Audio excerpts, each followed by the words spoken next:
નમસ્કાર, હું છું દીપાલી રાજપૂત. આપનું સ્વાગત છે મારી યુટ્યુબ ચેનલમાં. અત્યારે બે વિડીયો વાયરલ થઈ રહ્યા છે. ખાસ કરીને રાજપૂત સમાજ આ વિડીયો વાયરલ કરી તો રહ્યા મને ક્ષત્રિયની એક વાત એ વધારે ગમી છે કે કદાચ આખા દેશે નોંધ લેવી જોઈએ કે એક પહેલું આંદોલન છે અત્યાર સુધીનું. નરેન્દ્રભાઈ હજુ આવવાના છે, 2 દિવસની વાર છે. ત્યાં એક આપણે લેટર પણ જોયો હશે મીડિયામાં કે જામનગરમાં વિરોધ થશે એ પ્રકારની વાત આવી, તો કોઈ ક્ષત્રિય આગેવાને જ એક લેટર લખ્યો છે કે આપણે શાંતિ જાળવવાની છે, આપણે રાષ્ટ્રની સંપત્તિને નુકસાન નથી કરવાનું.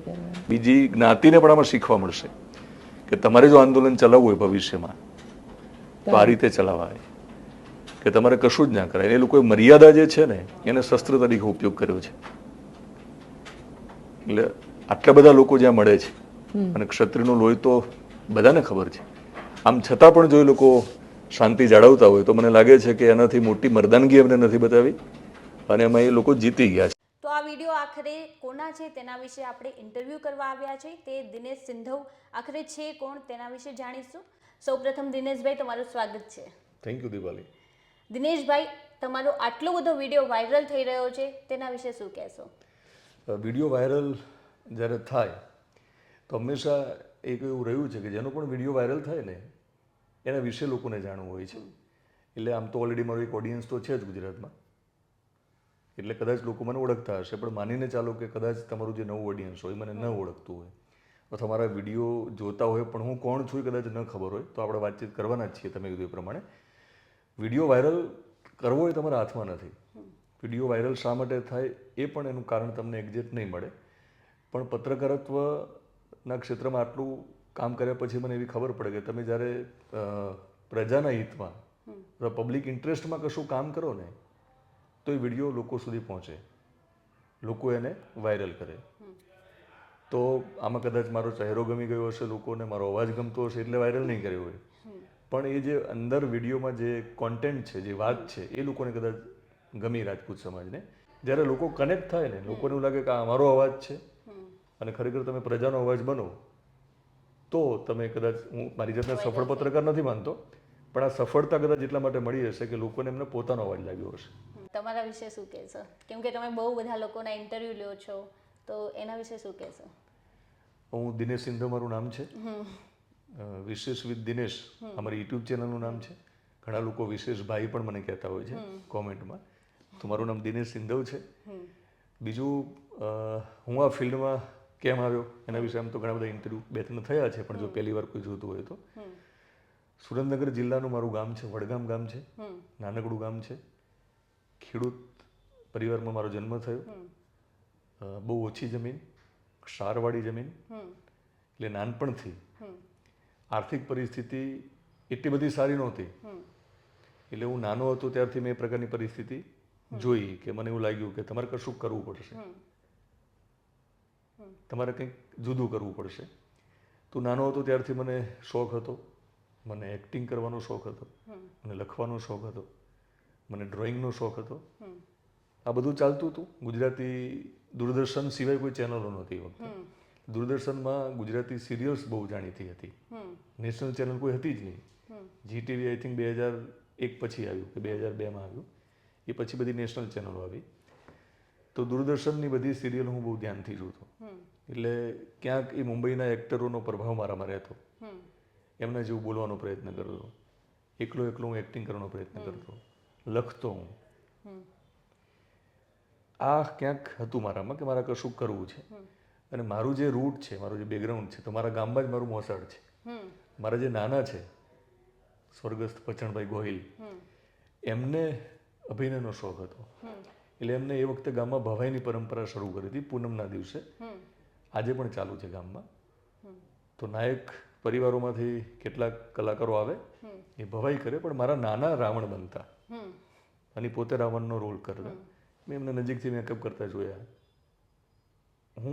મને અત્યારે એવું લાગે છે કે એ કદાચ ત્યાંથી આવ્યું હશે મારામાં. પછી હું મારા જ ગામમાં હતો, 10મા ધોરણ સુધી મારા ગામમાં ભણતો હતો. હોસ્ટેલમાં હું જઈ શકું એવી પરિસ્થિતિ ફાધરની નહોતી મને મોકલી શકે. એટલે મારો એક મિત્ર છે રણમલ સિંધવ, જેને અમે નાનો રણમલ કહીએ છીએ, કારણ કે મારો જે બીજો એક કઝિન બ્રધર હતો રણમલ સિંધવ, જે આ દુનિયામાં છે નહીં આજકાલ, એટલે સમજવા માટે અમે 2 રણમલ કહીએ છીએ. તો એ 11મા ધોરણમાં અહીંયા અમદાવાદમાં ભણતો હતો. એને નહોતું ભણવાનું આગલા પછીના વર્ષમાં, એટલે એ સામાન લેવા માટે અમદાવાદ આવતો હતો હોસ્ટેલમાં. તો મને કીધું કે અમદાવાદ આવવું છે, તો હું અમદાવાદમાં પહેલી વાર આવ્યો 1996માં. એ વખતે હું જ્યારે અમદાવાદમાં આવ્યો તો બસ મારા ગામમાંથી જે ઉપડી, જે અમદાવાદ લઈને આવવાની હતી, ત્યાં એક વિનોદ દરજી નામનો એક અમારા ગામનો સિંગર, જે દરજી કામ કરે પણ શોખથી ગાવાનું કરે નવરાત્રિમાં, એને દૂરદર્શને ગાવા માટે બોલાવ્યો હતો. એને એક પોસ્ટકાર્ડ દૂરદર્શને લખ્યું હતું કે તમે સિંગિંગ કરવા માટે દૂરદર્શનમાં આવો. દૂરદર્શનમાં આવવું એ મોટી વાત હતી એ વખતે. તો એ બધાને પોસ્ટકાર્ડ બતાવતો હતો એ વ્યક્તિ. તો હું તો દૂરદર્શનની બધી સિરિયલ જોતો હતો ધ્યાનથી. એડ્રેસ મને મોઢે પણ હતું આમ તો, થલતેજ ટેકરા દૂરદર્શન કેન્દ્ર. આમ છતાં મેં એ પોસ્ટકાર્ડમાંથી પેન લઈને મારા હાથમાં મેં એડ્રેસ લખી લીધું દૂરદર્શનનું. બીજા દિવસે હું દૂરદર્શનમાં પહોંચી ગયો. 10માનું રિઝલ્ટ નહોતું આવ્યું મારું, વેકેશન ચાલુ હતું. ગયો, મને સિક્યુરિટીવાળા રોક્યો, નાનો હતો. મને કે કોને મળવું છે? મેં કીધું શુક્રવારે ટીવીમાં જે વિકૃતિ આવે ને એમને મારે મળવું છે. પ્રોડ્યુસર કહેવાય પણ મને ખબર નથી, એન્કર કહેવાય પણ મને ખબર નથી. હું નાનો હતો એટલે ખબર નહીં. પેલા સિક્યુરિટીવાળાએ ફોન કર્યો, ત્યારે મોબાઈલ નહોતા, એટલે એમને કીધું હશે કે કોઈ છોકરો આવ્યો છે, તો કે આવો તો કશો વાંધો નહીં. એટલે હું દૂરદર્શનમાં ગયો, જેને તમે ટાવરને ટીવીમાં જોતા હતા દૂરદર્શનનો. તો હું ગયો અંદર, એમની કેબિનમાં પહોંચ્યો પ્રોડ્યુસરની. ત્યાં હું ગયો ત્યારે 2-3 સ્ટાફમાં છોકરીઓ પણ હતી, છોકરાઓ પણ હતા. તો મને પૂછ્યું કે તમે શું કરો છો? એટલે મેં તું લેખક છું, કંઈક તો કહેવું પડે ને તમારે, કે બહુ નાના લેખક છો તમે. પછી થોડી મારી ખેંચી એ બધા, એવું મને અત્યારે ખબર પડે છે. છોકરી બધું હસતી હતી મનમાં, કારણ કે હું ગામડેથી આવેલો, સ્લીપર પહેરેલા, અને ખબર નહીં કેવો લાગતો હશે એ વખતે. એ પણ કોન્ફિડન્સ ખબર નહીં ક્યાંથી હતો. હું એવું કહું મને તમે નોકરી રાખી લો. એટલે મેં કીધું હું લેખક છું. એટલે મને 4-5 વિષયો આપ્યા. હું નીચે ગાર્ડનમાં ગયો, લખીને પાછો આવ્યો, એમને એમ કે જતો રહેશે. હું વિષયો લઈને આવ્યો, 7 વિષય ઉપર લખીને અડધો કલાક પછી વાંચ્યું એમને. મને કીધું અદ્ભુત લખો છો તમે, જોરદાર, તમે સરસ લખો છો. એટલે મેં કીધું ઓકે, તો હું ક્યારથી નોકરી આવું? તો મને કે કામ કરો, તમારું નામ લખાવો અહીંયા. પછી ત્યાં જે છોકરી બેઠી હતી એને મારું નામ લખ્યું, મારો ફોન નંબર પૂછ્યો.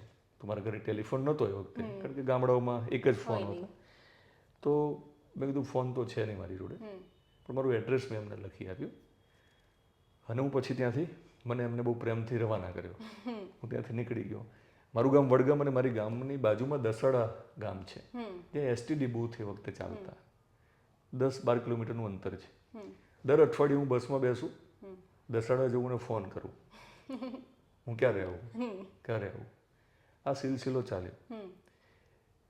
મારું 11મું ધોરણ શરૂ થઈ ગયું. પછી મેં વિરમગામમાં એડમિશન લીધું. એટલે અમદાવાદ તો આવવાની કોઈ સ્થિતિ હતી જ નહીં. એટલે હું ગામડેથી આવું, પછી વિરમગામમાં હું, મારું 11મું ધોરણ હતું, ચાલુ હતું, ત્યારે વિરમગામમાં દરરોજ એસટીડી બૂથ હોય મારી સામે. દરરોજ ફોન કરું, ક્યારે બોલાવશો મને, ક્યારે બોલાવશો. પછી આ પ્રોડ્યુસરે મને એવું કીધું કે એક કામ કરો, તમારા ઘરેથી કોઈ પણને તમે લઈને આવો, પેરેન્ટ્સને તમારા, પછી આપણે વાતચીત કરીએ. નક્કી થઈ ગયું. એટલે હું મારા કઝિન બ્રધર રણમલ સિંધવ, મેં તમને કીધું જે આ દુનિયામાં છે નહીં અત્યારે, એને હું લઈને આવ્યો. એ બહુ સારો પેઇન્ટર. ટાઈમ્સ ઓફ ઇન્ડિયામાં ચિત્રો દોર્યા, સંદેશમાં દોર્યા, સાધના મેગેઝિનમાં દોર્યા, આર શેઠ પબ્લિકેશનમાં પણ ચિત્રો દોર્યા. રણમલે ક્યાંય ફાઇન આર્ટ્સનો કોર્સ નહોતો કર્યો. ખેતરમાં ફરનારો, તળાવમાં તરનારો એ માણસ. એટલે બહુ કુદરતી એની પાસે કળા હતી. એટલે હું કનેક્ટ થતો હતો એની સાથે. હું ચિત્રો દોરતો એને જોઈ જોઈને. એટલે ચિત્રો પણ હું કદાચ એની દ્રષ્ટિએ સારા દોરતો હતો. એટલે મને એવું હતું કે હું એને એવો આગ્રહ પણ હતો હું ચિત્રમાં પણ કંઈક કરી શકીશ. તારે ખાલી એટલું કહેવાનું કે રાખી લો અહીંયા. એવું અમે બહાર સ્ક્રિપ્ટ નક્કી કરી નાખી. અમે ગયા મળવા માટે. પછી બધી આર્ગ્યુમેન્ટ થઈ. એટલે પ્રોડ્યુસરે કીધું કે તમે મને જોઈને આવ્યા હશો ટીવીમાં, પણ હું તો રાત્રે દારૂ પણ પીશ, તમને એ ખબર નથી પડદા પાછળ અમે શું કરતા હોઈએ. એવું બધું મને એમને ડરાવવા માટે કીધું. હું બહુ ક્લિયર હતો, મારે આવું જ છે તમારા ત્યાં નોકરી કરવા માટે. મારા બ્રધરે કીધું કે તમે એને અહીંયા રાખી લો, રખડશે, ગામડામાં તો બીજું શું કરવાનું હોય. પછી બહુ નક્કી થયું અમારું કે અમારી નોકરી શરૂ થાય છે દૂરદર્શનમાં. એટલે 11મા ધોરણથી નોકરી કરું છું મીડિયામાં. વાહ. ત્યાં સુધી પત્રકાર બનીશ એવી મને કંઈ કલ્પના નહોતી. તો એ પહેલા તમને ખ્યાલ હતો કે પત્રકાર શું કહેવાય કે આ ફિલ્ડમાં જવું છે? બિલકુલ કંઈ જ ખબર નહીં, નથી, કશું જ ખબર નથી. ખાલી લેખક બનવું હતું બસ. એ પણ એવું લાગતું હતું કદાચ હું કંઈક કરી શકીશ. મારે એક્ટિંગ કરવી હતી, મારે ડિરેક્શન કરવું હતું, એવું બધું મને લાગતું હતું. તો એ વિચારો કરીને ક્રિકેટર અમદાવાદ બનવું આવી હતું, ગયા. પહેલાં તો ક્રિકેટર બનવું હતું, પણ લાગ્યું કે નહીં બની શકીએ એવું મેં જાતા નક્કી કરી લીધું હતું. આ આખી મારી જર્ની અહીંયા સુધી આવી. પછી એક સમયગાળો એવો આવ્યો કે હું પાછો ગામડે ગયો. એકાદ વર્ષ મેં ફાર્મિંગ કર્યું, 3 વર્ષ મેં વિરમગામમાં કોલેજ કરી. ત્યાંથી હું નાટક લઈને આવતો INT-માં, નાટ્ય સ્પર્ધામાં. બપોરે કોલેજ કરું, બપોર સુધી કોલેજ કરું. બપોર પછી સામે ગેસ એજન્સી હતી, ત્યાં હું નોકરી કરતો બપોર પછી, અને રિફિલ બુક કરતો. લોકો ફોન કરીને એ વખતે રિફિલ બુક કરાવતા. તમે અત્યારના તમારી જે પેઢી છે એ સીધું કદાચ તમે વોટ્સએપમાંથી કરી શકતા હશો. તો ફોન ઉપાડું, પછી બુક કરું, એ લોકો ધમકાવે કેમ હજુ બોટલ નથી મળી, મળી જશે 2 દિવસમાં. એ આખી મારી જર્ની ચાલુ હતી. પણ હું જ્યારે અહીંયા દૂરદર્શનમાં હતો, હું નાટક લઈને જ્યારે અહીંયા આવતો હતો વિરમગામથી, ત્યારે મારા જે મિત્રો હતા એ વખતના કે જેમની જર્ની શરૂ થઈ હતી, અભિષેક શાહ જેને એલ્લારો ફિલ્મ આપણને આપી, સૌમ્ય જોશી કે જેમને ગોતીલો લખ્યું હમણાં, આમ તો ઘણું બધું કામ કર્યું છે પણ નવી પેઢીને ગોતીલો કહીએ તો કદાચ વધારે ખબર પડશે. એ સૌમ્ય જોશી નાટક કરતા કે હું જોવા જતો. સુનિલ વાઘેલા, મનીષ, દીપેનભાઈ, આ બધા જૂના લોકો, રફીક પઠાણ. પછી ચેતન દહિયા અત્યારે બહુ સરસ કલાકાર છે ગુજરાતી, આપણો બહુ ચાલે છે. હું ચેતન ક્લાસમેટ. મેં ડ્રામા કોલેજ શરૂ કરેલી પણ પૂરી ના થઈ, એને કમ્પ્લીટ કર્યું એટલે એક્ટર બન્યો, હું પછી રિપોર્ટર બન્યો. તો ચેતન એ બધા લોકો જેની સાથે મેં કામ કરેલું, એ લોકોને કામ મળવા માંડ્યું અમદાવાદમાં. ETV ગુજરાતી ચેનલ શરૂ થઈ.